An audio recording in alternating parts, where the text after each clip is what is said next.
5, 4, 3, 2, 1. Engines full power and liftoff. You applied to be a private astronaut for Axiom Space. I did, yeah, and I got an email back today. I haven't had the chance to read it, but it looks like, they're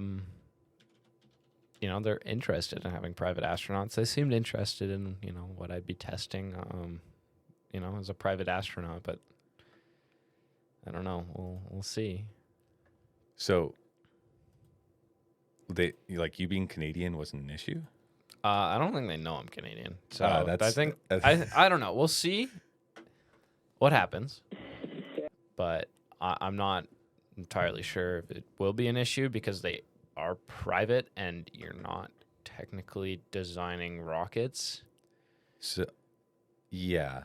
But it's also like you can't design a turbine without it being under ITAR. Yeah, so it wouldn't be a turbine. It's the Gecko adhesive nets, right? Like that's what we're testing. We'd bring it up to the International Space Station. I'm so sorry. I completely misunderstood what you were saying. So you applied to be a private astronaut to do an extension of your CanRGX project correct. on the ISS. Yeah. That would be so sweet. Right? It would be awesome. Would you just bring the Gecko adhesive or would you bring a similar testing apparatus to what you have designed now? It would be a different testing apparatus. It would be more of just a structure to hold the net rather than having our whole launching mechanism and everything in there. That's not necessary when we're actually in space.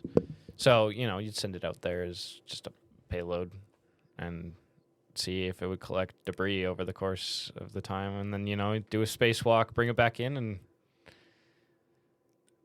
see what happens. That would be it would be really cool if you could get mass produce a large Gecko adhesive tarp size. Oh yeah, that's 20 our foot plan. by 24 foot, and then somehow hang that off the ISS. Yeah, that's what we want to do. Yeah? That's what I want to do. I actually wonder, you know how you measure isotope decay, by a rate. Yeah. I wonder if you could calculate space debris per hour caught or something like that. Yeah, obviously that's something you could calculate with the right sensors and proper data collection, but I don't know. It's a long it's a long process. I wish you luck, my friend. Thank you. So just to kind of add a little context right now, Axe 2 is currently doing their splashdown live while we are recording this. So if you hear us randomly say hooray or look at that, that is what we are watching. But welcome everyone. We are now in episode 2 of Mission Blast Off 2. Banter. Yeah. And I wanted to start off with a question that I don't think you have an answer to, but I want to kind of bring it up in the air. Okay. What do you think is the biggest hurdle when becoming an astronaut?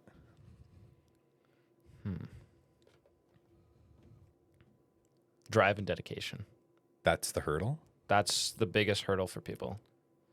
For me, that's not a hurdle. You know that's not a hurdle. But yeah, you're kind of in crazy. general, drive and dedication.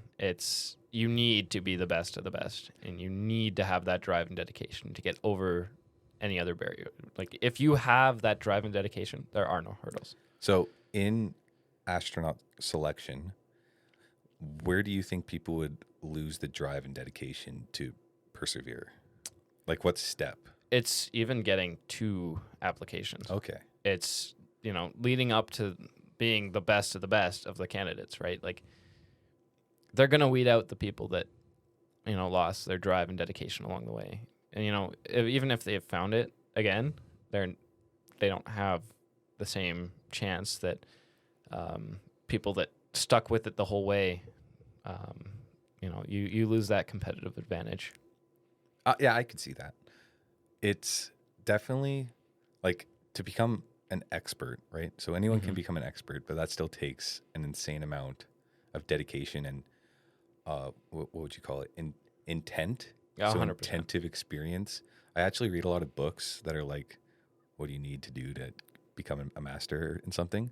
And it's not hours, it's intensive hours. Intensive hours. Okay. Hours spent with the intent of improvement.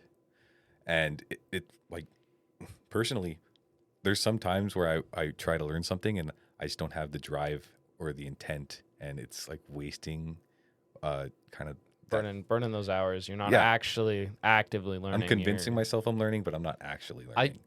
I find myself doing that when I'm doing schoolwork, but with project work, I'm the opposite. I'm like, okay, I need to learn. This is sick. This is so cool. Yeah, and it's easier to be attentive with the stuff you actually really care about. 100%. So like, I don't know, what are we required to learn in school? Mechanical systems, transmission design, like that stuff's cool, but I wasn't intentively trying to learn it. I was kind of forced to. But when it comes to like rocket engines and rocket cycles, I'm just like mind blowing. I could read Wikipedia like all day long Yeah, and not feel bored. Go down the rabbit hole. Like, it's so many cool things to learn. So I'm actually curious if you know this. What is the height range for becoming an astronaut? I think it caps out at 6'3". So You're actually right about that. Yeah, it's so you can't be taller than 6'3". 6'3". I think it's 5'6" to 6'3". No, it's 4'11" to 6'3". Oh, is it 4'11"? 4'11" is the min. Okay. So they like short people and not tall people. Yeah, I was actually like I looked up kind of like what it takes to be an astronaut, and I was surprised with what I learned. Yeah, so 6'3" is the cap. Okay, what do you think the weight range is? I think 240 pounds is the highest. No, its ranges from 110 to 210.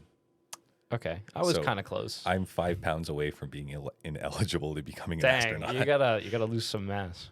Yeah, it's cutting season. Yeah, we're gonna have to slim up. But yeah, so I was kind of doing some research. U.S. and Canada, they're pretty similar in what their requirements are.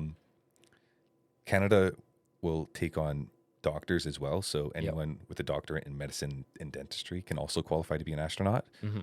But they also need 3 years of relevant professional experience. So that the doctors don't. No, they need a practical experience. So that is for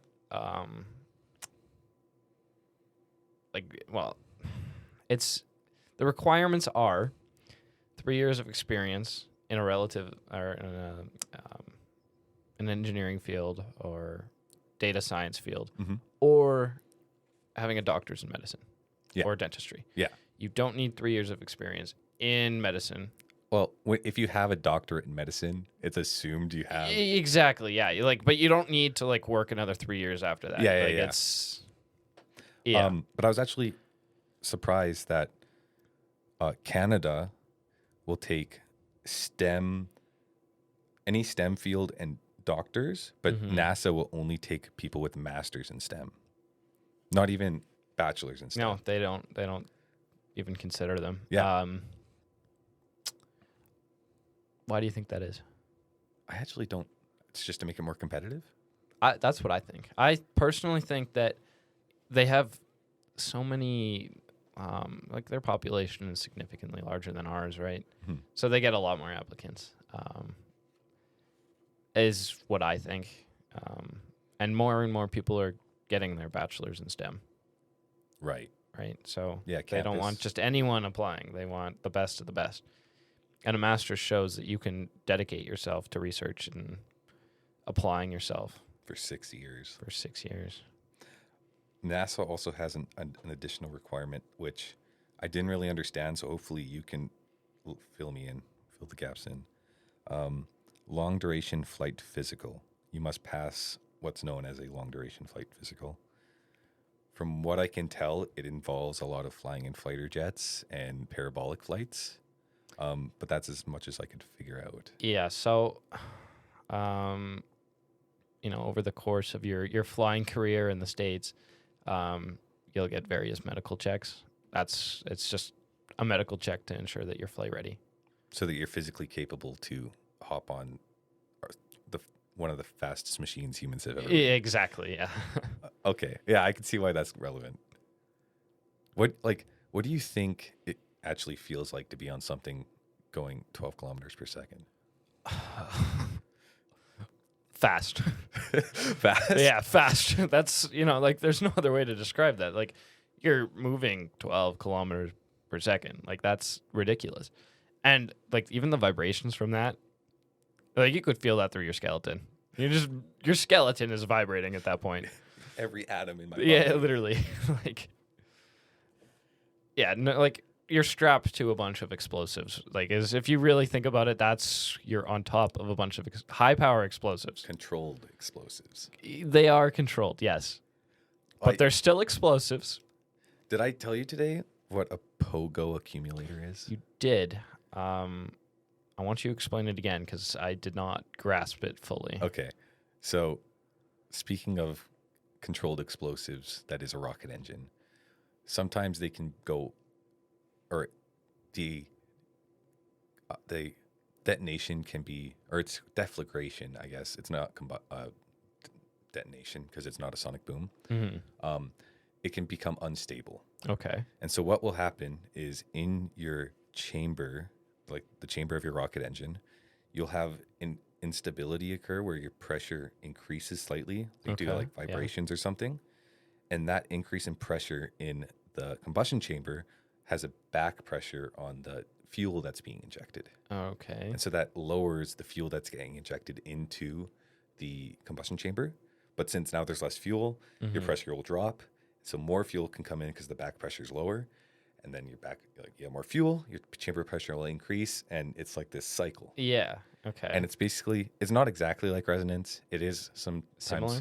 related. Okay. But it's basically a oscillating pressure differential in your chamber, which causes a pressure differential in your fuel lines that can lead to instabilities that can destroy your chamber, your fuel lines, like your turbine, everything. Okay. And so they have what's called a POGO accumulator, which is basically. Do you know does POGO stand for something, or is it just? I thought it stood for something. I think it's just reference to a pogo stick. Oh, okay. So, so the POGO accumulator is basically like a flow inertial mass. So it's like a reservoir attached to the fuel line that will dampen out those oscillations. Right. And so it prevents you from oscillating your motor to death. Yeah, that tends to help, eh? Yeah. But it's just like insane how the vibrations and the oscillations that are caused by the motor running itself can cause such an instability that like it's an acoustic instability. Like it's a pressure wave going up in the medium. And so that's my trivia of the day. Trivia of the day. If you had asked me that 20 minutes ago, I would not have been able to answer any of that. But it came like I kind of like looked into this because we were just looking at a rocket engine schematic and it said POGO accumulator. I was like, what's that? What is that? Why do you need a pogo stick on your rocket engine? Well, now you know. Now you know. How many astronauts do you think are actually familiar with the technology they're climbing on top of? What do you mean familiar? Like understand the working operations, how everything works. Some more than others, but I don't think most of them are propulsion experts. Obviously, being that smart, they could probably put 2 and 2 together and figure out like the basic fundamental operations of how it works. It's just like now I understand how a car works, but like back earlier in my degree, I couldn't tell you how the locomotion works, but I still trusted myself to drive it. Yeah, no, yeah, it's 100%. I wonder if it's a similar deal.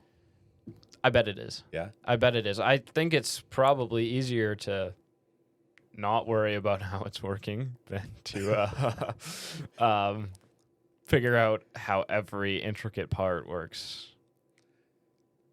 Yeah, I guess. Don't get hung up on the details. I want to get hung up on the details because I think it's cool, and I think that's something I want to pursue. Mm-hmm.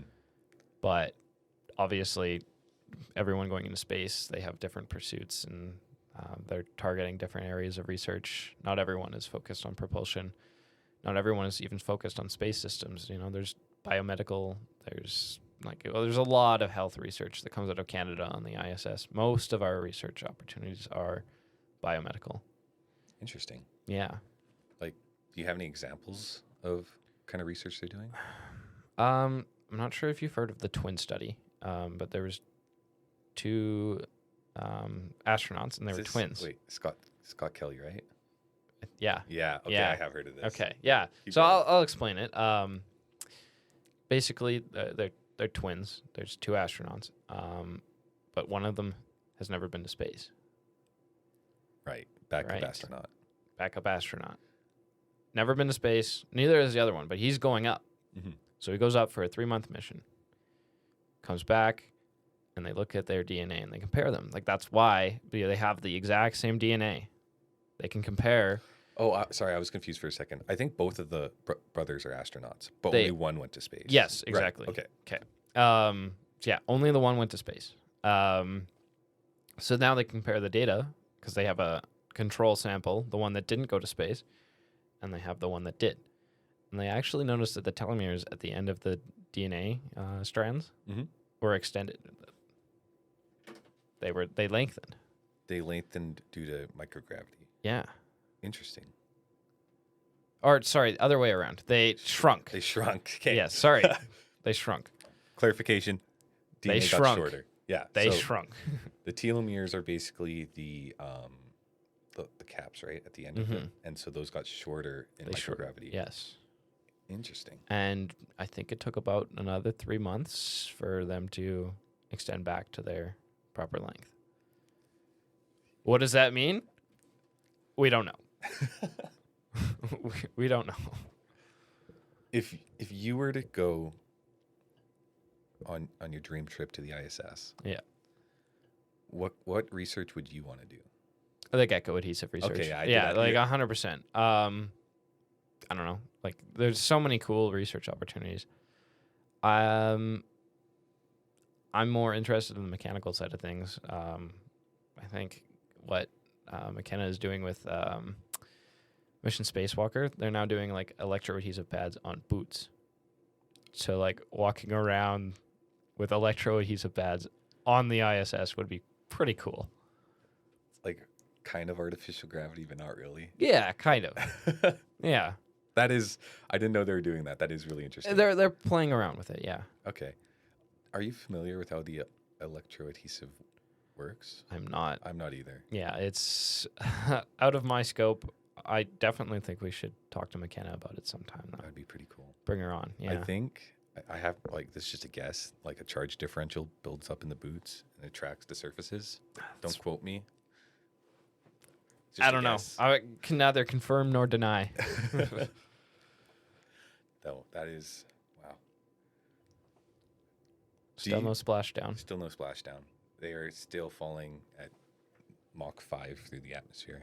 Do you think you get claustrophobic?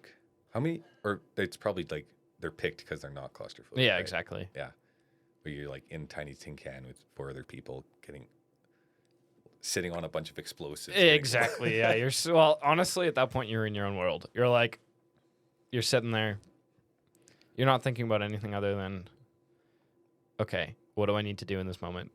Right? You're not focused on being claustrophobic. You're like, and you have all that training too. Like, you know that you're not going to be claustrophobic. You Right. know that you're prepared for it. So, I actually wonder about this because we kind of neglect reliability in like systems. Like we like consider it like engineering, of course, but like I'd never get into my truck and be like, oh, what's the percentage my truck's going to break down today? Like, you know? Yeah. But reliability with a space system, like a rocket, that is something that they actually consider every Oh, time 100%. they climb on. What do you think, like personally, what that reliability would have to be for you to comfortably get on top? Well, ideally 100%. It's never going to be 100%. Obviously, you're not in a perfect world. Yeah. 50-50 is too low. Okay, fair enough. Like, that's like You don't want to Coin flip. Okay, Oh, maybe I I should blew up. redefine what reliability is, because like Okay, yeah, it's 50-50 not necessarily isn't that it's blowing going up. to blow up. It's that your launch will get scrubbed, right? Exactly. That Okay. something will happen critical to the mission, and then within that mission critical range is the rocket is. It's fire. a quite a wide branch There of is things. there is a though. large amount of things that can go wrong during a rocket Yeah. launch. Like you can, was it the Falcon 9 or Falcon Heavy test flight? I might be misremembering, but they had an issue with chamber pressure, and so the launch got scrubbed because the chamber pressure wasn't reading what was expected. Oh right. But it turned out that it was just a pressure sensor failure, not an actual misread. Right. So it is like stuff like that would be considered in the 99% reliable or whatever that figure had to be.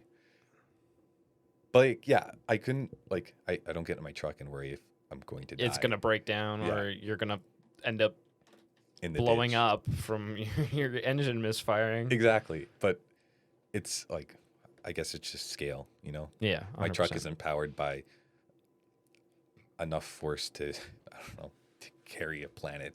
Yeah. Because what? The Apollo missions, an F1 engine was 1.5 million pounds of thrust. Something like that. Something ridiculous. Yeah. Like that's like not even graspable as a human to think about.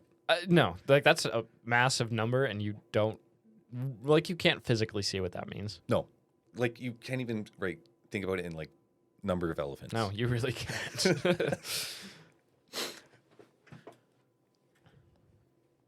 Okay, we're probably not going to watch Splashdown. That is unfortunate. Yeah, that's too bad. Maybe later. I actually have this. I don't know if it's a bad habit or it's a really good habit, but every time I have this app, it was recommended to me called. I think it's like Next Space Flight. Okay. Yeah, Next Space Flight, and it'll just ping me 10 minutes before there's a launch or an event. Oh, that's So awesome. I'll be like literally an hour into my 2-hour-long workout. Yeah, and And it'll ding. it'd be like ding. I'm like, all right, I'm about to watch Act Just sitting 2. there on the I bench. actually watched like the Act 2 mission Freedom launch while doing like extensions at the gym. So that is my new habit where I just nonstop watch launches now. Hey, there's nothing wrong with that. Even the Soyuz, like we've watched Soyuz launch for like decades now, yeah, and I still watch every one. Ben and I watched in during lunch. They Soyuz launch? docked. Oh, docked. Yeah. So That- seeing how that worked was pretty cool, and the thrusters to line up with the, docks on the ISS. Like it's cool. I think Soyuz is cold gas thrusters. Yes, Yeah. I think yeah. I mean, I could just Google. Okay, maybe not. That sounds awful on the mic. Yeah, it is. It's such a like delicate control system needed to steer something like that. Like It is. I mean, I guess we technically have made systems that delicate before. Like, I mean, your counter GX launching mechanism is pretty much as delicate as that. Maybe it's a little more coarse, but It is a little bit more coarse, definitely, but you haven't it's still have you taken any like control system classes yet? not yet. No. So it is like such an interesting how the feedback loops work. Yeah. So like you have like an orientation of something, you know where it has to go. Mhm. What actions do I have to take to orientate it to that position? That's kind of how a That's- feedback system would work. That's pretty in cool. that case. Yeah. Yeah, they're quite interesting, and I don't understand them that well. But Well, going into my third year, I haven't really taken a lot of like elective courses or anything that has like piqued my interest to like an extent that I would continue studying it. Like everything's interesting that I've learned so far, but nothing that I would be like, okay, this is what I want to dedicate my life's work to. You know? yeah, you don't really get that till fourth year, Exactly. and even then, it depends on what semester it is. That's reassuring. Thank you. So I guess on the road to becoming an astronaut, Mm-hmm. what is the kind of fitness conditioning required? Well, obviously you have to be in decent shape. Oh yeah, you're in freaking amazing shape, but like, where's the line between pass and fail? You need to. I honestly, I don't even know. Like, Maybe it's not that well defined. I don't think it is. You obviously need to pass that medical that we were talking about earlier. Mhm. You need to pass. You need to be physically fit enough that you can, you know, do day-to-day operations and operate. Right. But like, there's the 210 weight limit. Right. Unfortunately, I'm Like almost that's it limits you. there. Mhm. Yeah. Well, there is actually one other, I guess it's not a restriction, but like to become an astronaut in Canada, In Canada.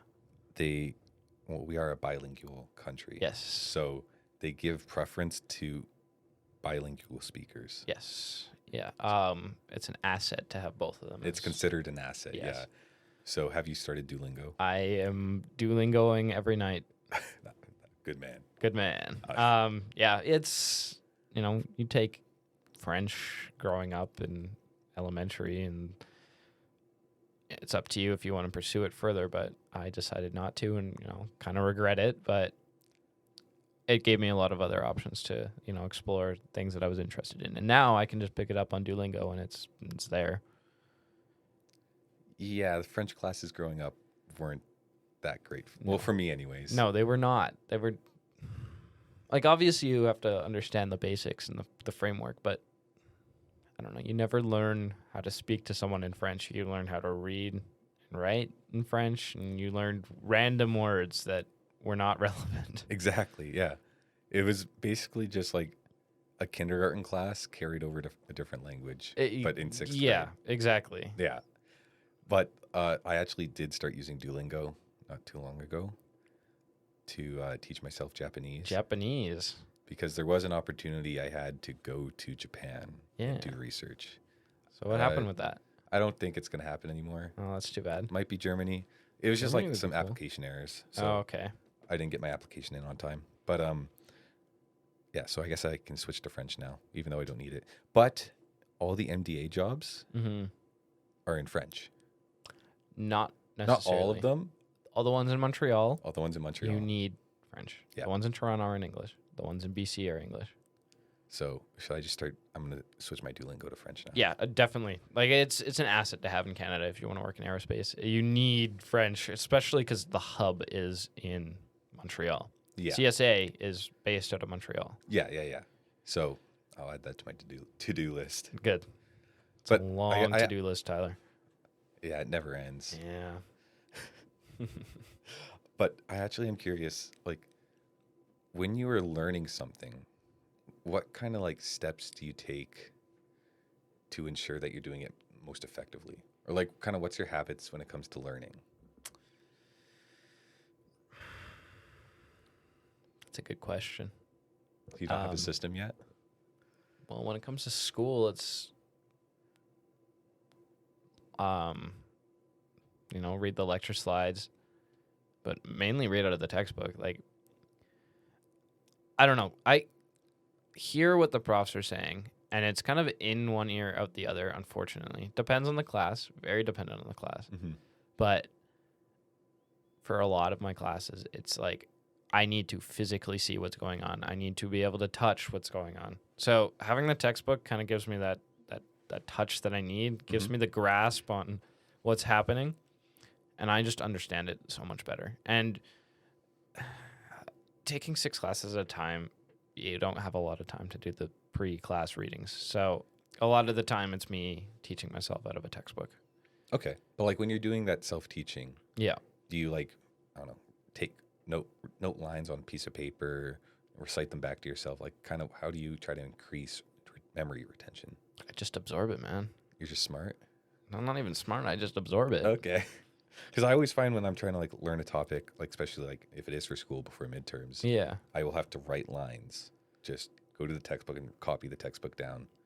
Okay. And like the act of the stroking with a pen will help me retain that better. Yeah. So, like using my iPad for notes before, like taking notes down and writing stuff in class. Yeah. Use my iPad. And switching from like hard notes to my iPad, I noticed that my grades went down. I noticed that too. Right. So But, now like, I'm it's like- switching back. It's like the act of writing it on a tablet is like not even close to writing Like on it paper. feels similar, but It's like when I write on paper, I engrave it in my soul. exactly. Yeah. But when I write on a tablet, it's just another It's just gone. it's another piece of trash on Exactly. my tablet. Gone and forgotten. But yeah, writing stuff down does help, Mhm. especially because there's a lot going on in my life. There's a lot going on in my brain. Sometimes I just got to write it down and have a clear, concise list of things to follow. And especially when it comes to learning things, if you need to check the boxes and make sure you understand things. Yeah, I agree with that. And even extending that to like problem solving and figuring Mhm. stuff out. I have like literally, sorry, I looked away for a second. I have like 10 notebooks, Yeah. each one for a different topic. And whenever I want to figure something out, I'll just like write down all my thoughts. Yeah, that's 100% a good thing, though. Like, And I 'cause feel like then- I actually make progress. right? And then it's there. Like, you have it there, and if you need to look back, it's there. Yeah. And it's like the greatest skill I think I've developed through my undergrad Mhm. is learning how to note stuff down, not only for myself, but for others. Yeah, the documentation. Documentation. You need to have it there. I was like not a fan of documentation early in my undergrad, but now like I'm just like everything, write down everything, take Right. photos of everything. You need to think of who's coming in after you, right? Exactly. Like also like so with a system we have, the TVAC, Mm-hmm. it's basically like an ancient relic that we've unearthed. Yeah. So there is some documentation from 2018, but that's it. That I was guess the I should- original capstone, right? Yeah, so I guess I should explain what the TVAC is. So for Alberta Sat, we have a tool in one of our project rooms that is a thermal vacuum chamber. And so it basically consists of this huge vacuum chamber with a scroll pump and a turbo pump that can get down to like 10 to the minus 5, 10 to the minus 6 torr. And then inside is a resistive heater and a refrigerant cooler that we use to induce a thermal gradient or just heat up, cool down, whatever our specimens are. Mm-hmm. And it was developed through a fourth-year capstone project. Right. And so it was kind of built in two parts. The vacuum chamber and the thermal system were two separate projects that were then brought Oh. together. I didn't realize that. I didn't realize that either. Oh. When I finally figured it out, I'm like, yeah, this makes a lot of sense why it's all disjointed. Yeah. So basically, we have all this old documentation from 2018, but since then, we've made changes. right. And that wasn't documented, right? That wasn't properly documented. So now I have this machine. I don't know its limits or capabilities. It's undocumented, really, how it operates. Like, we have a procedure, but is that the proper procedure? Is that what? Is that the updated, accurate procedure? Is that how it was intended to be used? right? And it's stuff like that. So it's like an ancient relic. I need to go in and basically safely experiment with its limits to characterize the system. Yeah, you don't want to blow anything up. Yeah. But if people had just taken extra time to document the changes that were made Mhm. or the state of the machine when it was built, Yeah. it wouldn't be like this intimidating task of Well, yeah. figure out what the TVAC is. It's such an overwhelming thing. Like getting that thrown at you, right? Like, Like I'm not like it is kind of intimidating. I wouldn't say I am overwhelmed. Okay, I that's have good. kind of like a plan of attack to figure it out. good. But it is just kind of like funny how we have this thing that matches nothing. It is a unique piece of Alberta Sat history. It is. Yeah, definitely. I think that's part of my work package this summer is thing TVAC. with TVAC. Yeah. All right, we'll talk after. All right. I have a lot to say about TVAC. Okay. But like it is very interesting, like thermal vacuum testing. Like how do you mimic the effects of space on Earth? Right? TVAC. Yeah. It's kind of like when we were talking about last week, the analog research. All right. How do you mimic space conditions? Yeah. Yeah. And build stuff for remote Right. areas. Uh-huh. Yeah, it's such a cool area of research. It really is. Yeah. Well, I highly advise that you sign up for that project, Tyler. For analog ARX, ARX, Analog Research Experiment. I need a team though. just ask anyone in Alberta and you got a team. You Really? think? Yeah. Okay, maybe if I come up with a good idea. Yeah. maybe. 100%. I will advise you guys the whole way through. You seem pretty stressed out with SpiderSat right now, so Yeah, give me a little bit of time. That wraps up, but like that's July 31st to August 4th. So like that's wrapping up soon. yeah. I imagine though, like when it's CDR season for X-Alta 3,